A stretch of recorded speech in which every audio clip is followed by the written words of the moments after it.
Growing up, I always had a close relationship with my father, especially after my mother passed away when I was just a boy. It was just the two of us for years, and we made do. But everything changed the day he brought her into our lives. Sophia, his new wife, my stepmother. I remember the first time I saw her. She was unlike anyone I had ever met. Graceful, with a magnetic presence that captivated everyone around her, including me. I tried to dismiss it at first, this strange pull I felt whenever she was around. I told myself it was just admiration, an innocent fascination with the way she carried herself. But deep down, I knew it was something more, something dangerous. Over time, Sophia became a bigger part of our lives. She was everything my father had needed after my mother's death, supportive, kind, and full of life.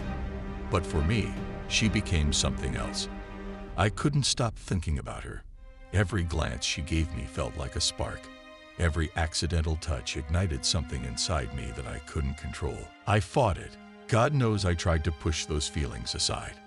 But the more I tried, the more they consumed me. And then, one evening, everything changed. My father was away on a business trip, leaving Sophia and me alone in the house. I had just turned 19, but I still felt like a child compared to her. That night, I stayed up late, unable to sleep, haunted by the image of her. I tried to focus on anything but her, but my thoughts kept drifting back to those moments when I caught her looking at me. And then, around midnight, I heard footsteps coming down the hallway. My heart raced as I heard the soft knock on my door. I opened it, and there she was, standing in the dim light, wearing a silk robe that barely covered her. "I couldn't sleep," she said softly, her eyes searching mine. Neither could I, but I didn't say that. I just stood there, frozen, as she stepped closer, her presence filling the small space between us. "I feel like we haven't talked in a while," she said, her voice barely above a whisper. We hadn't, and we both knew why. But before I could respond, she reached out and touched my arm, sending a shiver down my spine. It was innocent enough, but something about the way she looked at me was anything but. "I don't know what to do with these feelings," she continued, her hand lingering a little too long. "I don't know how to handle them." I swallowed hard, every fiber of my being telling me to walk away, to stop this before it went too far. But I couldn't. I was lost in her, in the way she looked at me, like she had been waiting for this moment as much as I had. Before I knew what was happening, we were in each other's arms, kissing with a passion that had been building for months. It was wrong. I knew it was wrong, but in that moment, it didn't matter. Nothing mattered but the two of us, and the electricity that coursed between us. The night passed in a blur of passion and guilt. When I woke up the next morning, reality came crashing down. What had we done? How could I face my father after this? I was sick with shame, but when I saw her, there was no regret in her eyes, only desire. From that moment on, things between us escalated. Every time my father left the house, we found ourselves pulled back into each other's orbit, unable to resist the temptation. It was intoxicating, the thrill of being with her, but also terrifying. We both knew it couldn't last. And then, the unthinkable happened. One afternoon, I came home early from class, expecting the house to be empty. But as I walked in, I heard voices, my father and Sophia, arguing. I froze in place, listening as their voices grew louder. "You think I don't know?" My father's voice boomed. "You think I haven't seen the way you look at him?" My heart stopped. He knew. I wanted to run to hide, but I couldn't move. I stood there, paralyzed, as Sophia tried to calm him down. "It's not what you think," she pleaded, but I could hear the panic in her voice. "It's exactly what I think," he snapped. "I've seen the way you've been sneaking around with him. My own son." My blood ran cold. This was it. Everything was going to come crashing down. I stepped into the room, unable to hide any longer. My father's face turned red with fury as he saw me, and for a moment, I thought he was going to hit me. But then, something unexpected happened. Instead of lashing out, my father broke down in tears. "How could you do this to me?" he cried, looking at both of us with utter devastation. How could you betray me like this? I had no words. There was nothing I could say to make it right. Sofia stood there, silent, her eyes filled with regret. And then, without another word, my father walked out of the house, slamming the door behind him. For days, we didn't hear from him. The silence was unbearable. Sofia and I were left to face the wreckage of what we had done. The guilt was suffocating. But even then, I couldn't shake the feelings I had for her. But things took a darker turn when my father finally returned. He didn't come back with anger.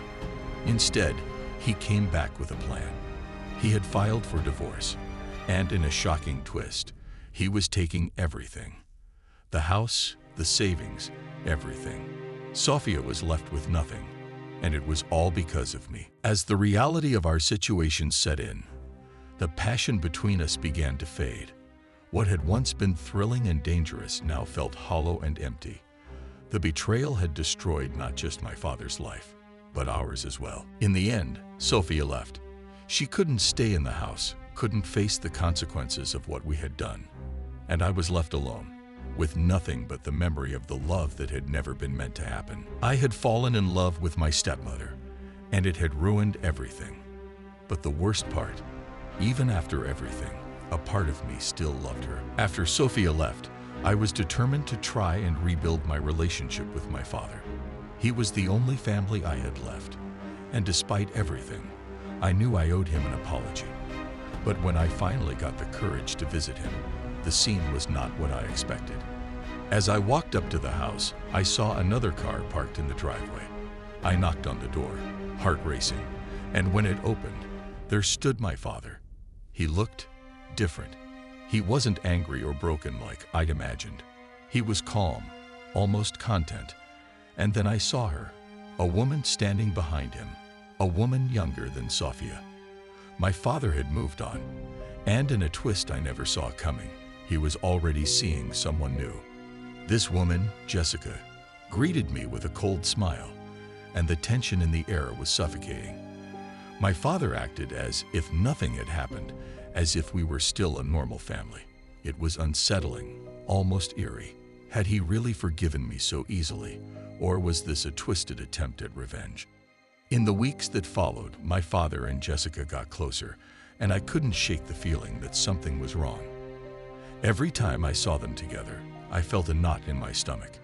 And then, the real twist came. One evening, after a strained dinner, Jessica pulled me aside.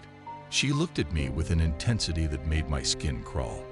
"I know about you and Sofia," she said, her voice low. "Your father told me everything." I froze, panic rising in my chest. "What do you mean?" She smiled, a cruel smile. "He's not as over it as you think. He's just waiting for the right moment to ruin you. He wants you to feel the same pain he felt." I couldn't believe it. My father was playing a game, a dangerous one, and I was the pawn. Jessica's words sent a chill down my spine, and from that moment on, I knew I couldn't trust either of them. But things took another dark turn when Sofia came back into the picture. Out of nowhere, she called me, begging to meet. Against my better judgment, I agreed, and we met at a cafe on the outskirts of town. She looked different, tired, broken, and full of regret. She confessed that leaving me had been the hardest decision of her life, but she couldn't live with the guilt any longer. "I'm sorry," she whispered, tears in her eyes. "I never meant to hurt you or your father. I didn't know how to stop." I didn't know what to say. A part of me still loved her, but another part of me hated her for what she had done. Before I could respond, Sofia dropped a bombshell. "I'm pregnant," she said, her voice shaking. "And I don't know if it's yours or your father's." The room spun. I couldn't breathe. How had things spiraled this far out of control? My mind raced as I tried to process her words, but before I could, Sofia stood up abruptly. "I need to know," she said, her eyes pleading. "Please, help me figure this out." I didn't know what to do. This was beyond anything I could have imagined. But the drama was far from over. Just days later, I received a call from Jessica, frantic and hysterical. "Your father's in the hospital," she sobbed. He collapsed. "You need to come now." I rushed to the hospital, heart pounding, only to find my father lying in a hospital bed, hooked up to machines. Jessica stood by his side, her face a mix of guilt and fear. As I approached, she pulled me aside. "It's my fault," she whispered, her voice trembling. "I've been poisoning him." Slowly, over time. My mind reeled. This was beyond anything I could have anticipated. "Why?"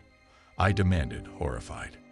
"I wanted him out of the picture," she confessed, tears streaming down her face. "I wanted to be with you. Ever since I found out about you and Sophia, I've been obsessed with you." I felt sick. Everything was unraveling before my eyes. My father's health, my twisted relationship with Sophia, and now this. I had to get out of there, away from Jessica, away from the chaos, but it was too late. The web of lies and betrayal had caught up to me, and there was no escape. After 72 days in the hospital, my father recovered, but nothing was ever the same. The family we once had was shattered beyond repair. Sophia disappeared without a trace, leaving behind only questions and heartbreak. Jessica was arrested, her obsession revealed to everyone, and I was left alone, haunted by the choices I had made. The love I had fallen into had destroyed everything, and now there was nothing left but regret. Sophia's plea echoed, urging me to untangle the chaos and seek answers amidst the ruins of our lives, hoping for redemption in the aftermath. In the quiet aftermath, I wandered through the remnants of my life, seeking solace and understanding amidst the echoes of shattered dreams. Thanks for watching. Please like, share, and subscribe. See you in the next episode.